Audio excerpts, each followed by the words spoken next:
My name is Jim Estes, and today I'm going to talk about a drill that I think is extremely important for the swing plane.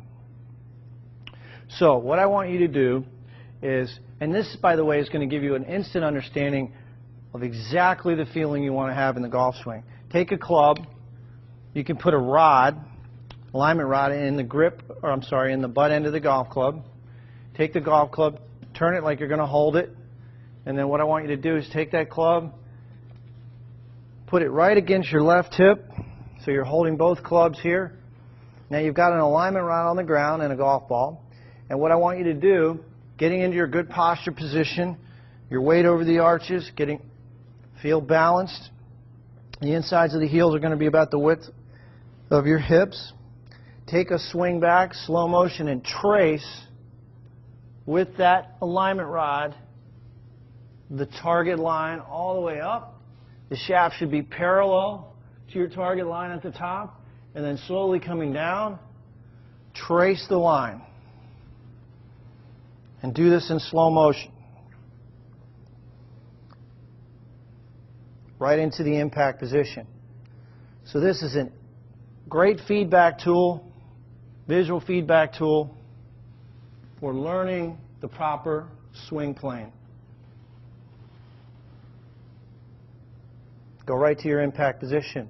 I encourage you to do this drill in slow motion, and if you have 5 minutes a day, if you do this drill every day, I guarantee you're going to improve your golf swing. So again, I think you'll find this to be extremely helpful. JimEstesGolf.com if you have any questions. I don't really care if your hands are low. Fuzzy Zeller he won the Masters in '79. He can play. So Hubert Green had low hands. It's a preference. It's not a law for me. I don't care.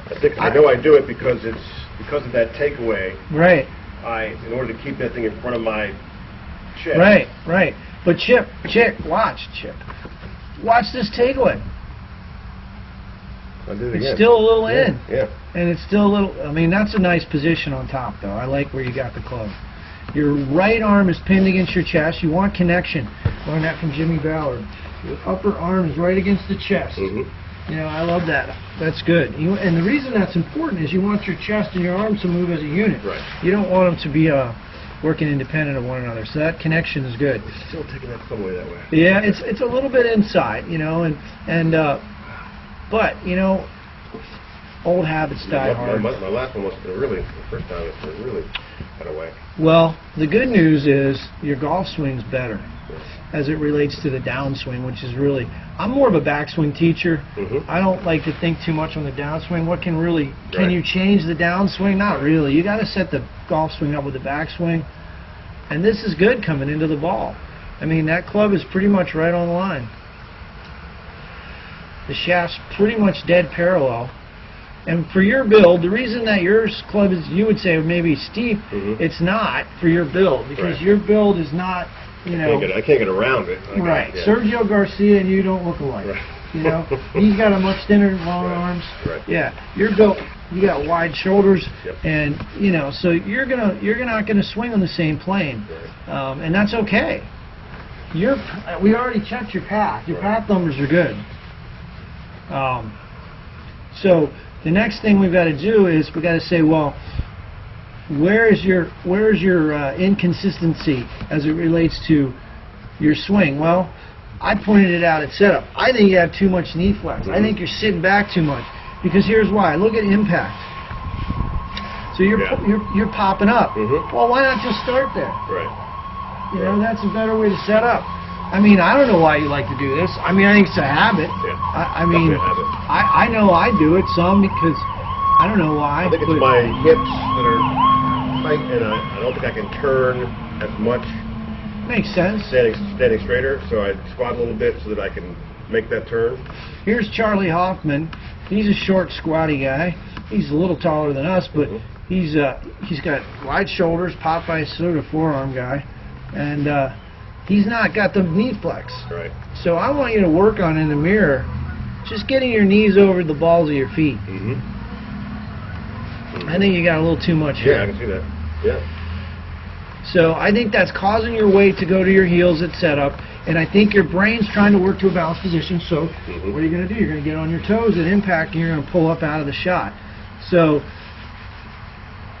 I don't think it's really anything other than setting up a little bit different. Now, it may be hard to do, but nothing in this game's easy. Correct. So, you know, I put this box on your pelvis because, yeah, you do lift up a little bit, but like I said, I think it's just a function of being too low. Like I said, coming down, everything's good. Do you have a lot of hip rotation? No, you don't have a lot of rotation, but that's not you. You're not, like you said, your hips aren't as mobile and flexible. I mean, these guys are pro athletes, and you know, that's a lot of hip rotation. That's 40, 50 degrees of rotation at impact, and that's why they hit it far.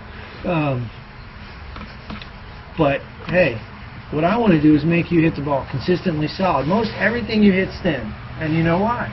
You're up and out of it a little bit, and you knew that. But the thing is, I think it's basically a setup issue. I would love to see you set up like that. Yeah. I mean, maybe not to that degree, but now you probably come back to me and not hit it at all. But I mean, I think, you know, here's the other thing. You're still going to have to work on the takeaway, right? Because it's still not there yet. Yeah. Your hands go out and the club head goes in. I feel like I'm bringing it back. You got to practice it without a ball. You know, just get it in front of a mirror and just practice it. Yeah. You know. Yeah. And keep the handle. I like to think of my hands in a cast. You still do that. I mean, and that's subconscious. You don't even know you're doing it. Right. And by the way, your practice takeaways are all perfect. Is that right? Yeah. Okay. So, anyway, All right. I don't think we're going to do much more. I want to show you just a few more guys and their takeaways. If they make a mistake, it's not inside. Right. The handle is, the club head's to the outside of the handle and takeaway. That's Tringali. It was a speed. Speed. He doesn't get the hands inside, but his club's pretty much parallel. But the handle, again, the handle's in and the club head's a little outside the hand. So, you know, this guy right here, Bob Sowards, won the Club Pro, played on tour. He's a Club Pro, but again, big guy, about 240. Hands go in, but the club head stays outside the hands. Right. We're still doing the same stuff. Right. Right. And then, you know, this is more like what your swing looks like already. Right. He drops it in, and this is where we want to go a little more inside coming down, but not much. I mean, you're doing it.